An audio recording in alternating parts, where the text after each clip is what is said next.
Hi, my name is Brian and welcome to another video on limits. In this video, we're going to take a look at a graph and then find the limits from the graph. So let me go ahead and write all of the limits down. We'll go ahead and evaluate them. All right, let's go ahead and start with these three.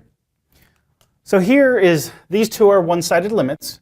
So what we're going to do is go to x equals 1, which is right here. And sorry. All right. So here's x equals 1 right here. So I'm going to put the ruler right here. And then, which you cannot see, there you go. So now as you approach 1 from the left, you're going to trace the graph. And then you're just going to tell me what would you expect the y value to be when you got to x equals 1. Now here's 1 and here's 2. And so this, as I approach this point, looks like it's about 1.5. So that's what I'm going to say the left-hand limit is, 1.5. So for this one, I need to approach 1 from the right. So same thing. I'm going to put the ruler at 1. Now as I approach x equals 1 from the right, again, I look like I'm going right here. Okay. And that's also at 1.5. So this one is the general limit. That means the general limit exists if the left and right-hand limits matched. And so since the left and right-hand limits equaled 1.5, I'm going to go ahead and say the general limit also 1.5. All right, so let me put up a couple more limits. Now I only wrote one limit up here, but it is a general limit. And so in order to do a general limit from this, we're going to have to look at both the left and right-hand sides to see if they match. So yeah, I only asked for one limit, but we are going to have to look at both the left and right-hand side. I'm going to put my ruler at 2. Again, you could put a pencil there.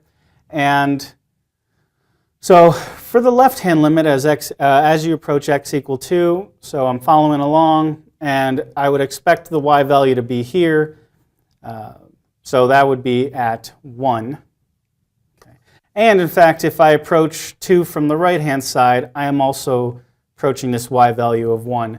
So both the left and right limits equal 1. So I'm going to go ahead and say the general limit equals 1. Now the difference between these two is that I have a closed dot here, and here I have an open dot. Some confusion comes from, well, if I have a closed dot here, will the limit still be 1? And the answer is yes. Limits are talking about as you get really close to 2, not exactly 2. So this right here, that just stands for f of 2. Sorry, yeah, f of 2, which equals 1.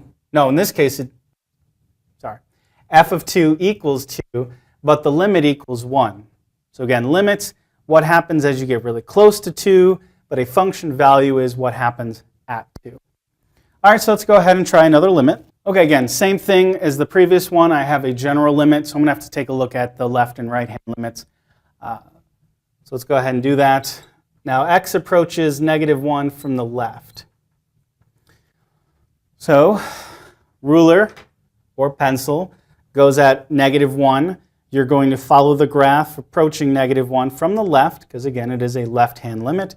And it looks like the y value I expect it to be 1. So, write down 1 here. And then for the right-hand limit, ruler at -1, approaching from the right, so I'm coming down.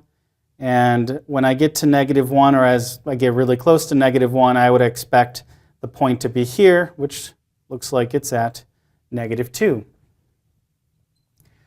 Now, since the left and right-hand limits don't match, again, 1 doesn't equal -2, we get to say the general limit does not exist. Okay, let's keep going. Okay, in the next set of limits, we're going to be talking about what happens when we approach -2 from the left, right, and the general limit. And so now at -2, I hope you see the big dotted line here, which indicates that there's a vertical asymptote.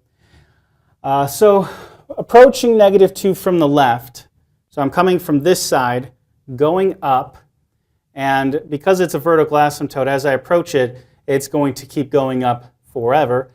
And so we'd indicate that as infinity. Now, doing the right-hand limit, as we approach from the right, the graph is going down forever. And so that will be negative infinity.